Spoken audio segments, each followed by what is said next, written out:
sebagai agama samawat berakar Abrahamik, lalu kemudian bagaimana kemudian seorang nabi bernama Nabi Muhammad datang ke Yasrib yang kemudian diberi nama Madinah, dan kemudian Madinah ini menjadi epicentrum politik. Saya katakan epicentrum politik sebagai awal pergerakan Islam pertama. Nanti saya akan bahas dari sejarah Kristen dan sejarah Hindu, sejarah Buddha dan sebagainya. Karena semua agama memiliki vulnerability, mempunyai kerentanan untuk dipakai oleh kelompok-kelompok untuk menggunakan legitimasi kekerasannya dengan atas nama ayat-ayat. Dari Islam yang pertama, Nabi membangun sebuah negara. Konsep pertama yang paling awal dilakukan oleh Nabi Muhammad adalah mendamaikan semua orang yang berselisih paham di Madinah. Membuat satu kesepakatan bersama, namanya Piagam Madinah. Mendamaikan suku Aus dan suku Khazraj yang sudah bermusuhan 300 tahun sejak mulai dari Yaman dan bermigrasi ke Yasrib. Didamaikan oleh Nabi. Kemudian yang kedua adalah Nabi mendamaikan orang Kristen dan orang Yahudi yang sebelumnya selalu berperang untuk berebut menjadi pemungut pajak atas nama kerajaan Persia. Didamaikan oleh Nabi. Kemudian apa? Pemungut pajak ini dengan cara apa dia didamaikan? Pemungut pajak ini tidak ditunjuk kepada satu entitas suku atau agama apapun, tapi diberi beban yang sama. Orang-orang Islam diberi beban zakat, orang non-Islam diberi beban namanya jizyah. Kemudian yang ketiga adalah Nabi mendamaikan pendatang dan pribumi, yang kemudian kita kenal dengan kaum Ansor dan kaum Muhajirin. Dari pendamaian semua pihak yang bertikai inilah kemudian potensi-potensi berbagai kemelut kekerasan yang terjadi di Madinah ini kemudian diikat dengan satu kesepakatan bersama yang kemudian disebut dengan Piagam Madinah. Tujuannya apa? Menghargai semua manusia dengan harkat dan martabat yang sama tanpa melihat suku maupun agamanya. Nah kemudian kemana ini kemudian arahnya? Ada seorang pemikir Islam bernama Ibnu Khaldun pada abad pertengahan membuat sebuah rumusan, jika kalian ingin mendirikan negara, pakailah konsep Nabi ini. Ditulis dalam sebuah kitab bernama Al-Muqaddimah yang kemudian lebih diulas secara luas dalam Al-Ibar. Nama konsep ini Al-Asobiyah, kesepakatan bersama, social and politics cohesion. Nah ini kemudian yang menjadi kerangka dasar dari sebuah negara. Kalau negara ini tidak punya kesepakatan bersama, maka negara itu tidak akan pernah lekang dari konflik, kata Ibnu Khaldun. Ibnu Khaldun memberi contoh negara Sudan hari ini. Lihatlah negara Sudan itu. Pada saat itu Ibnu Khaldun menyebutnya sebagai negara Maghrib yang meliputi Sahel, Mali, Sudan dan sebagian Maroko hari ini. Lihatlah mereka tidak pernah bersepakat untuk membangun suatu negara karena masing-masing pihak memaksakan kehendaknya. Mereka tidak akan pernah berwujud menjadi satu negara yang utuh karena isinya adalah kelompok Khawarij. Ibnu Khaldun menggunakan kalimat Khawarij di situ sebagai majas karena Khawarij menjadi entitas yang antagonis pada zamannya. Nah, nanti saya akan bahas Khawarij ini pada zaman modern ini kelompok yang mana. Nah kemudian itu terjadi sampai hari ini. Kita tahu yang namanya wilayah Sahel sebagai wilayah sub-Sahara di Mali dan Sudan ini memang tidak pernah selesai dari konflik. Karena isinya adalah kelompok-kelompok Khawarij yang nanti akan saya jabarkan apa ideologi kelompok Khawarij ini. Pertama, saya mulai dari ketika Nabi Muhammad wafat. Ketika Nabi Muhammad wafat, jenazahnya belum dimakamkan. Ada dua sahabat yang dulu bersahabat erat kemudian berusaha menghunus pedang untuk saling tebas satu sama lain. Ini mungkin sejarah yang mungkin agak sulit didapat hari ini karena memang yang menulis berbagai kitab ini hari ini berusaha disembunyikan sejarah ini. Ditulis oleh Imam As-Suyuti dalam Tarikhul Khulafa, ditulis oleh Tarikh At-Tabari dalam volume ke-8 dalam bab Ar-Rusul wal Bulugh. Dikatakan bahwa dua orang sahabat Nabi yang dulu sangat akrab itu kemudian berusaha berperang satu sama lain. Ini Nabi sudah wafat, jenazahnya belum dimakamkan. Yang berperang ini namanya Sa'ad bin Ubadah dan Sayyidina Umar. Sudah saling menghunus pedang. Mengapa mereka mau ribut? Berebut untuk menjadi penggantinya Nabi Muhammad. Lalu kemudian diambil jalan tengah. Sayyidina Abu Bakar yang sedang merawat jenazahnya Kanjeng Nabi ini, kemudian dipanggil, Abu Bakar, kamu harus datang. Dua orang ini sudah membawa pasukannya masing-masing. Kaum Muhajirin dan kaum Ansor yang tadinya damai berhadapan-hadapan untuk saling berperang, membela pimpinannya masing-masing. Yang pribumi membela Sa'ad bin Ubadah, dan yang pendatang membela Sayyidina Umar. Sayyidina Umar mengatakan, saya yang harus menjadi pengganti Nabi, sayalah penggantinya karena saya tokoh pribumi. Nah, peperangan itu kemudian diambil jalan tengah oleh para sahabat. Oke, kita tunjuk Sayyidina Abu Bakar sebagai pemimpin, sebagai jalan tengah. Karena Abu Bakar dulu diminta oleh Nabi Muhammad untuk mengganti beliau ketika sakit menjadi imam sholat di Masjid Nabawi. Nah, keputusan ini kemudian diterima. Tapi apakah dua yang bertikai ini sama-sama menerima keputusan itu? Tidak.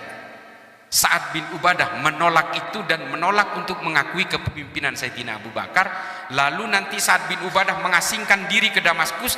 Di Damaskus ketika sedang buang air kecil, dia dipanah oleh dua panah beracun, satu menancap di kepalanya, satu menancap di dadanya. Tidak dijelaskan siapa yang membunuh, tapi dalam kitabnya Murujus Sahab yang ditulis oleh Al-Mas'udi dikatakan kelompoknya Sayyidina Umar yang membunuh Sa'ad bin Ubadah. Setelah itu apa kemudian yang terjadi?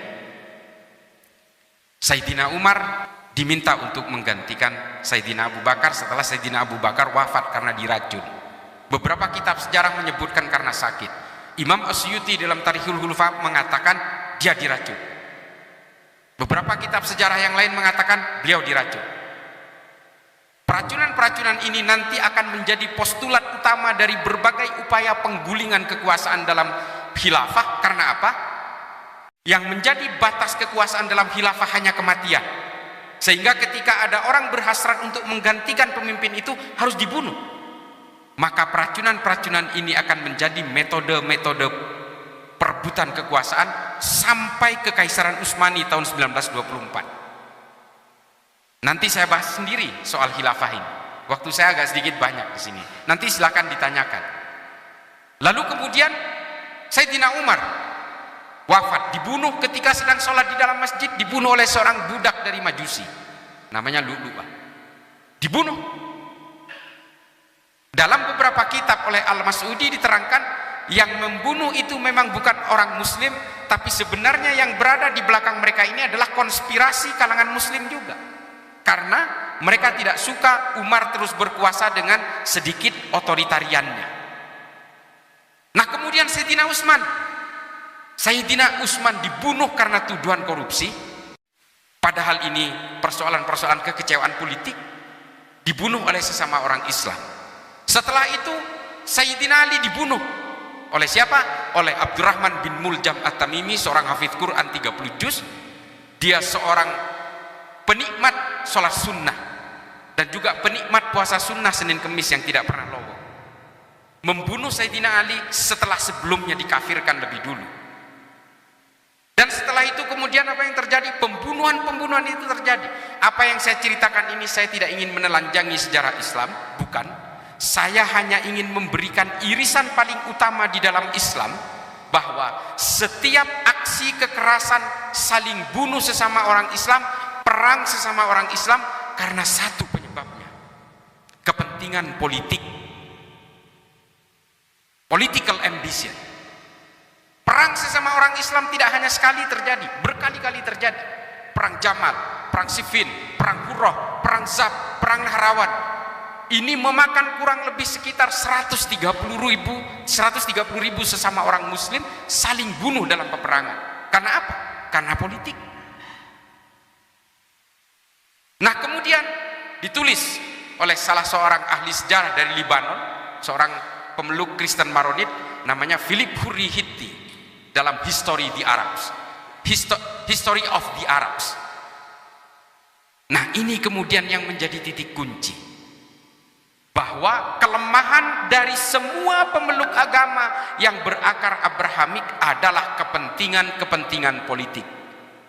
Apakah orang Kristen juga tidak mengalami ini? Mengalami ini. Orang Kristen terlibat perang 30 tahun di Eropa dan membunuh 8.320.000 orang Kristen. Dan kemudian Kristen membelah menjadi Katolik dan Protestan. Karena persoalan apa? Hegemoni politik. Terjadi pembantaian besar-besaran yang disebut dengan The Killing and Massacre of Valley. Luar biasa. Tapi orang Kristen kemudian selesai dengan perjanjian yang disebut dengan Westphalia Agreement. Dan kemudian diratifikasi dalam Peace of Prague di Cekoslovakia. Selesai mereka. Apakah orang Hindu juga tidak mengalami ini? Mengalami ini. Ditulis oleh Chan Hukum dalam The Medieval Centuries of Hinduism. Ditulis tuntas bahwa orang Hindu juga mengalami perpecahan-perpecahan politik yang kemudian menjadi akar Bharatiya Janata hari ini juga karena persoalan-persoalan politik, dan itu terwariskan hingga hari ini. Orang-orang yang berasaskan nasionalisme Hindu yang disebut dengan gerakan saffronisasi, saffronize di India, kemudian mempersekusi orang Kristen dan orang Islam, membakar masjid dan gereja. Belakangan ini ada pendeta dari Hindu garis keras juga mengancam akan menyerbu Mekah. Apakah Buddha juga tidak terbebas dari ini? Tidak terbebas juga dari sini.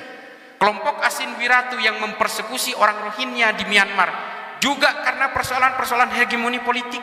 Mereka ingin menjadikan Myanmar sebagai negara berbasis Buddha dan menggunakan undang-undang Buddha. Dari sini kemudian tulisan Philip Hurihiti terbukti bahwa semua agama mengalami kerentanan kekerasan-kekerasan yang berbasis radikal, ekstrim, dan teror ketika mereka terlibat dalam kepentingan-kepentingan politik. Nanti kita akan bahas genealoginya sampai ke Indonesia seperti apa. Pertentangan-pertentangan politik ini kemudian membuat orang-orang Eropa, kolonial Eropa, membuat satu kesimpulan bahwa semua kelompok agama ini harus dijadikan mesin-mesin politik sebagai alat untuk menghegemoni negara-negara jajahan. Lalu diutuslah 25 orang Eropa untuk berpura-pura menjadi Islam, berpura-pura menjadi Hindu, berpura-pura menjadi Buddha, untuk ingin tahu apa kelemahan Hindu, kelemahan Buddha, dan kelemahan Islam. Nah, ini harus baca. Mungkin Bapak Ibu sekalian, mohon maaf, ini saya langsung ngegas. Saya tidak terlalu confident juga, mungkin Bapak-Bapak sekalian sudah baca buku ini. Tapi kemudian ditemukanlah rahasia kelebihan dan kekurangan dari setiap agama itu. Islam terutama, kemudian dibuat satu kesimpulan bahwa orang Islam jangan sampai berkenalan dengan ilmu pengetahuan. Yang kedua, orang Islam jangan sampai diharuskan untuk diperkenalkan dengan cita-cita politik. Kalau orang Islam ini berkenalan dengan cita-cita politik, maka mereka akan saling tikam sesama orang Islam dan mereka akan saling bunuh sesama orang Islam. Dan orang Hindu juga diketemukan, kalau orang Hindu diperkenalkan dengan cita-cita politik, mereka akan cenderung menghabisi siapapun yang berbeda dengan keimanannya. Dan semuanya kemudian dikulik satu persatu, termasuk juga oleh Snook Horgrove yang diturunkan di Indonesia pada awal abad ke-19. Dia juga salah satu yang memberi masukan, yang kemudian mendatangkan imigran-imigran dari Yaman dan juga dari Gujarat untuk diterjunkan ke Indonesia sebagai alat bandul politiknya kelompok-kelompok negara kolonial ketika itu.